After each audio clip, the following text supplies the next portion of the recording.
My name is Samir Sehic. I graduated from Tulane back in 2018 with my undergrad in finance. I then was able to graduate with my MBA in 2019.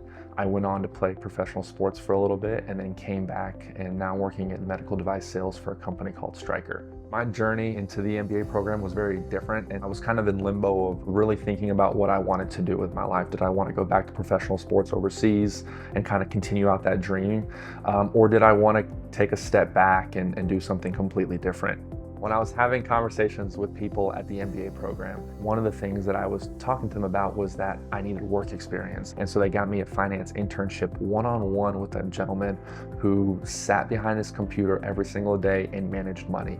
And so to be able to sit in almost like a classroom setting one-on-one with someone every single day and to have that experience was awesome. And what kind of gave me a little bit of an inside scoop to the reality of the real world, because at the time I was still an undergrad student, playing sports. So for me, I got my MBA degree because I wanted to have something to fall back on. I wanted a safety net to say that when my sports career stops, I don't take a couple steps back. I just continue to build off of wherever I am.